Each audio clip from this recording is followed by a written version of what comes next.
Alright guys, today I'm going to teach you guys how to play Jax top lane in the new patch. So what you want to run right now is lethal tempo. You want to go Triumph, Alacrity, Lessened, Magical, and then you also want to take the Biscuits. What we also have is a D-Blade with Ignite into the Kled matchup. Apparently it's a very aggressive Kled because this guy is not only going Conquer, but he also has Ignite and he has the barrier for the absolute like good 1v1s. So we're going to have to approach him very carefully. But a lot of people often tend to forget when, you know, facing off your opponent is like checking the sums they're playing with. I mean, we've all been there once, right? We play against, for example, we play against a Darius, and then the Darius, instead of taking Ghost, he goes Ignite, and then he totally crushes you level 1 because he has the Ignite. You're like, but wait, you're playing Ignite, not Ghost? We've all fallen for this trick before. This guy's trying to pull it off as well. The thing is, like, he has to bury with Ignite, so if he outplays my Counter-Strike once, I'm going to have to play it a bit more safe, you know? But bad things aside, the plan this game is that we are going for the combination of lethal tempo and then Blade as the first item. And basically what that means is that once we have Blade, it's literally we jump in to Kled and then we just proc the Blade, and it should become a pretty easy matchup. So the early game is more of it just like a farming lane, pretty much. Gonna have to pay respect to him because of the barrier, but once the wave is in a more favorable position, we can actually start trading him. But until then, we're just playing it safe. I think I'm about to lose this one. I could have counter-strike the cannon, but it would be pretty risky. It's going to be a fight in the river, so we may actually miss out on a fight. I hope we don't. Now it's my turn. There we go. Alright, we're not missing out too much. That's great. Okay. Also not missing the farm that much. He's gonna flash. Oh, he does have flash. I mean, that's definitely like one of the benefits of playing against a guy with barrier. Certainly. Still uses it. Oh! Oh! Not bad.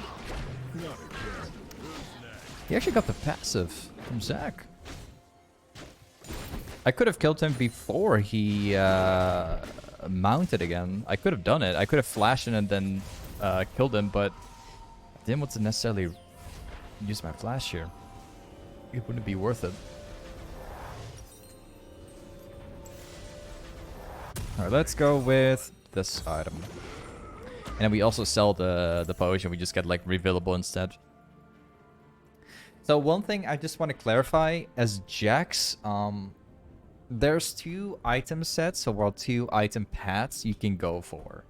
You typically have the Blade, which is what we're running this game. We're going to be running this like first item. But what you can also do is go Divine Sunder as a first item. And basically the difference between both is that Blade gives you sustain, gives you the move speed to chase, and gives you better 1v1ing. Divine Sunder gives you more of a tanky start, while still providing the same purpose, except less, a little bit less shredding. So you pretty much go Divine into matchups which are extremely hard, like matchups that have a ton of burst. That's where you actually go Divine. Otherwise, you're always going Blade, pretty much. Blocking as many autos as we can. Perfect. It's okay if he hits like a couple autos into you. That's perfectly fine. We have to, we've got the revealable, so that's gonna fix it. He doesn't have any potions, so we're winning the trades at the moment. Back off. We have got the biscuits as well. We're gonna use that now. Walk away. We got to ensure that Kled does not hit autos in me, otherwise he will charge up his mount again.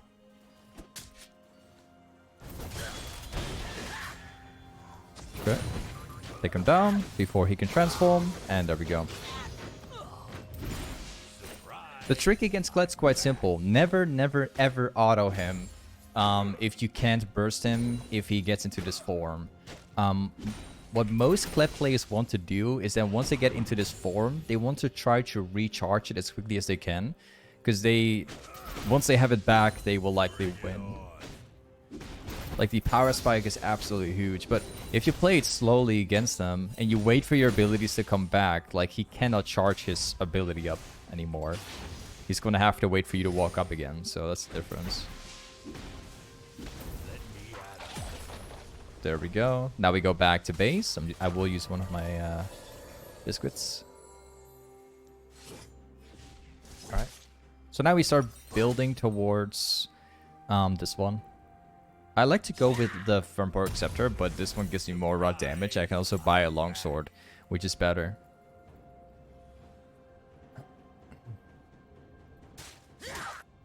Like, keep this in mind. If you have, like, let's say you have 1,300 gold, you're going to purchase a Firmport Scepter, which is certainly not bad because it gives you AD and lifesteal.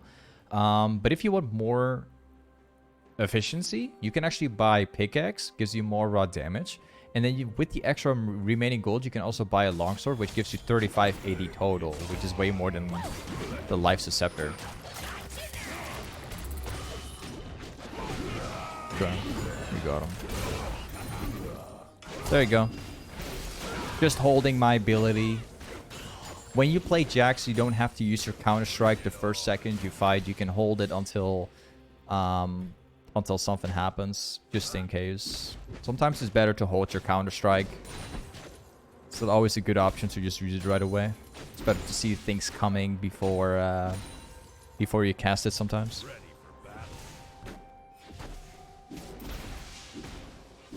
Belfet's in bot lane. Good to know. We're getting super, super close to my item. We might be able to bait him, maybe. I'm gonna ping top. I'm gonna be baiting like crazy at the moment. And we got him. Well, Zach gets the kill, but like that's fine with me. Oh, he spawns it. This is a really bad spawn.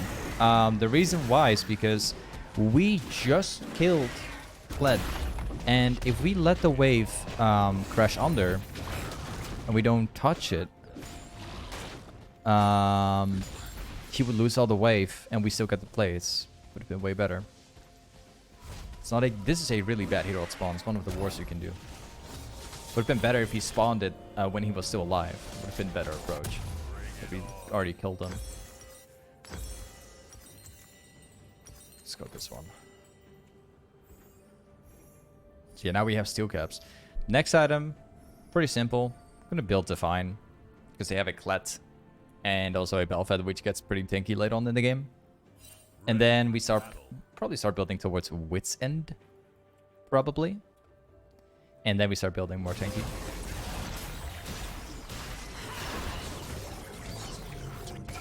I don't think he will fall for it.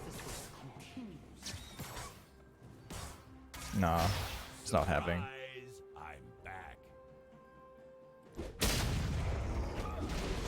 Take this one. I'm just securing the blue buff real quick before Kled makes his way back to lane. Let me at it. Take the whole wave along with it.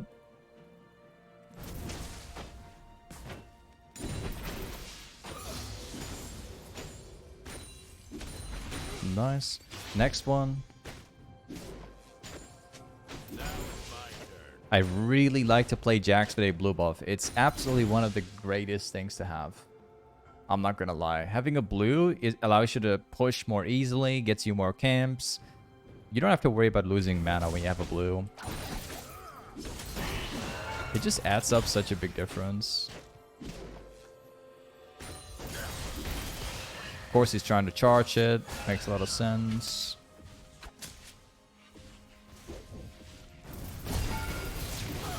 Not bad. He nearly got the transform off. He was kind of close to hitting the transform.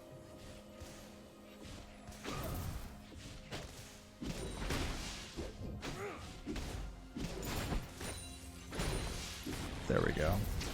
Seems like Belfet's up here, and we are also getting ganked by Azir.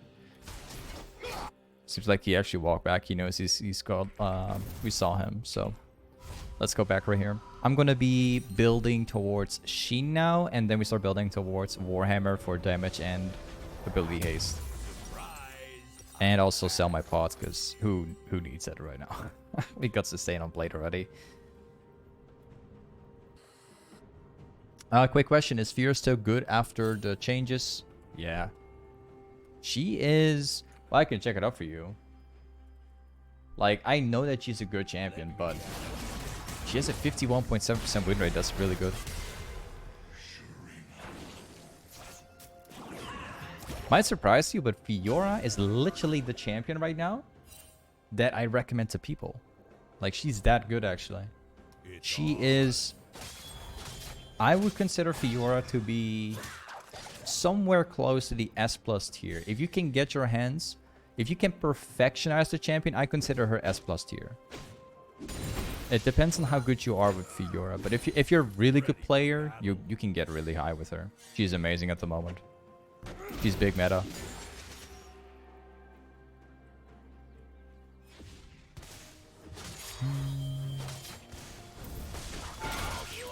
Yeah, it's over for this guy. We're crushing him.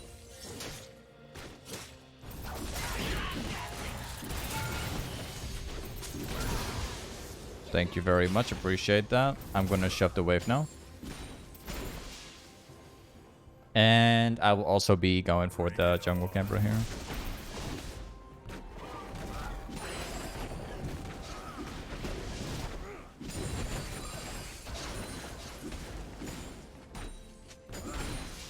There we go.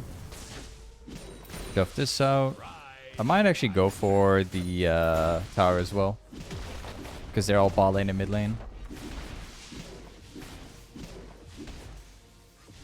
Take the... Okay, there we go.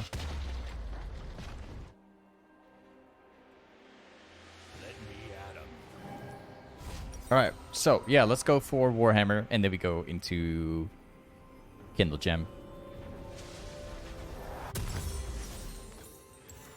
Nice. Compare Fiora to Riven. Well, I mean... They're both complete different champions, man. Well, they act similar. They're still very different. You can't really compare these two champions, man. They both split, but they both have their strengths. You know what I mean? Bring it on.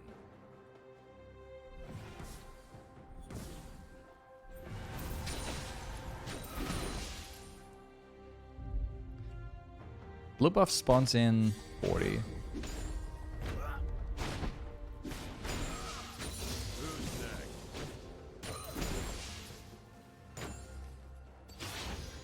Like, for instance, when we're talking about Fiora and Riven, like, Riven is an all-round good champion, no matter what comp or whatever it is that you face off. Because Riven has both splitting, good lane, good splitting, I mean, good team fighting. Everything's good about Riven in every scenario. Fiora has more, how can I put it? Like, more damage overall. Can split, in my opinion, can split better than Riven. But then she has like one weakness. She has very little to no wave clear. She only relies on Tiamat to wave clear. And Fiora's teamfighting is good, but Riven's teamfighting is better. So like that's why I say like both champions are, you can't compare them. They're too different. It's like they're both designed for a different way.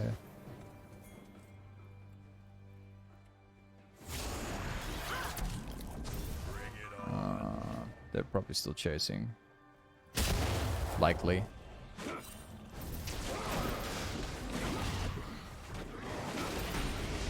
Got it.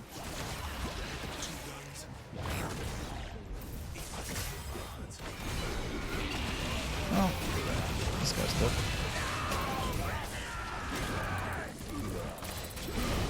Have to be very careful with how we approach them.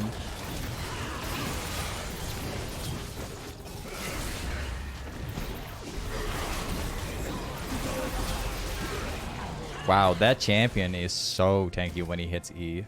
It still amazes me with like how strong the new champion is. Like he is absolutely unbeatable if he's in his E. Because it sustains him, it becomes more tanky, and he does damage when he hits his E.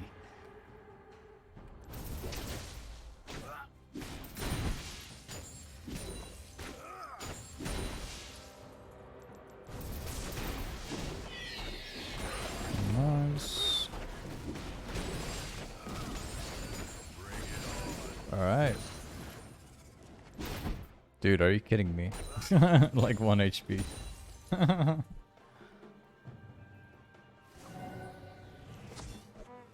Whole break on Riven if the whole team is feeding? No. Absolutely not, no. Whole break on Riven is... I literally made a guide for Riven like a week and a half ago. I don't even think I included Whole Breaker. I don't think I did.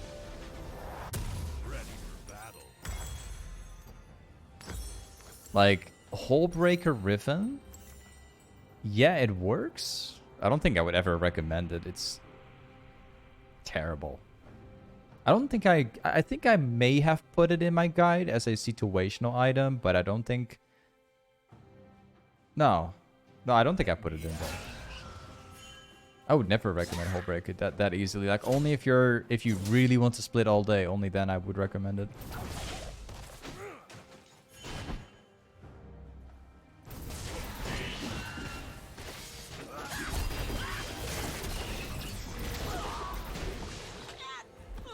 Sorry, dude. Aw, that's quite unfortunate. Alright. Well, I mean, yeah, this game is pretty much in my hands. Also, my team's doing quite well. Well, my bot lane is having a hard time, but my mid lane's having a good time. And my jungle too.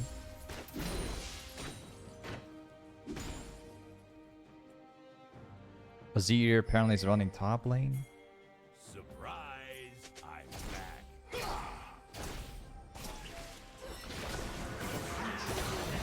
Pretty much dead. I should have probably went for Wits End. Well, yes and no. I want to go Wits End after my Death Stance, so this is fine. I was thinking about Wits End before Death Stance, but that's also fine. Whoops, cancel my auto. Well, you're dead, buddy. I love how he like drops out the ignite on the last second. What's that for? I'm confused, man. Why did he do this?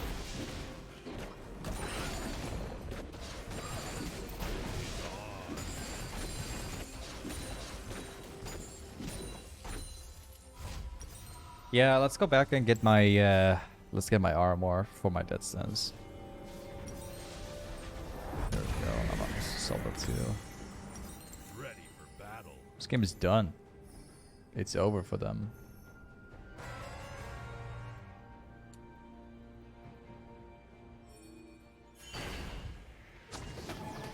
He is farmed up though. Kled does have a decent amount of farm, but he's like fucking still. They have a massive XP lead over him.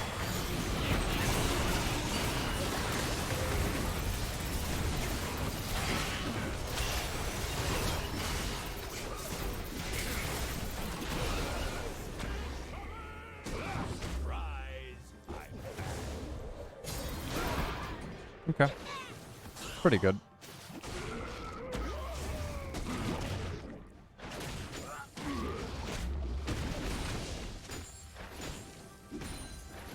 Nice. That goes on our tower. Just gonna take it though.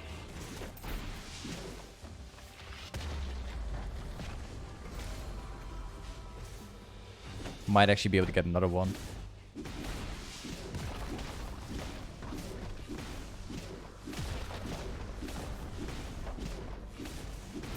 Yep. Maybe we can get our hands on a blue. Yeah, we can probably get our hands on a blue. I think it's up right now. No, never mind.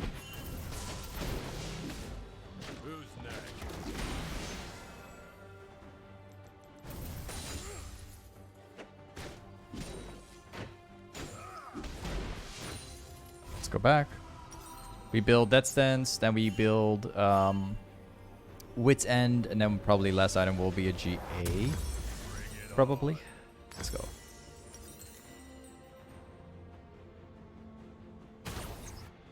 You guys are permabanning Yorick? I don't think I ever would. Like that for instance, let me just check for you.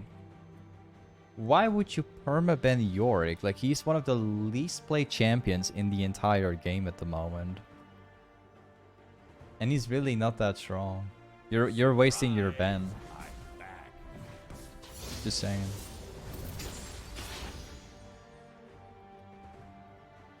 I always tell people, if you have a champion in mind that you want to ban, make sure it's a champion that's actually being played, because Yorick's play rate is so low, no one cares about him.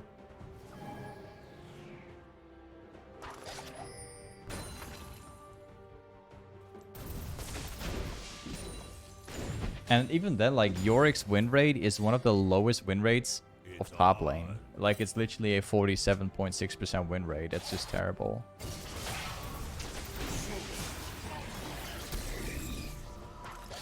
Doesn't mean that the champion's bad though, but I would never recommend like banning Yorick or even playing him.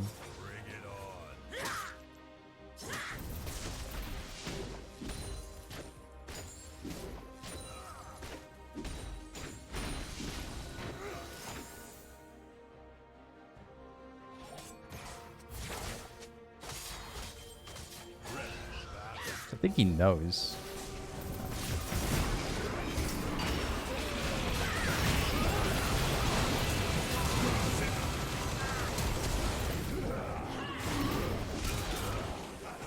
Yup. Could probably push top lane.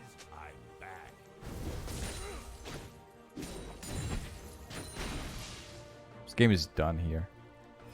9-0.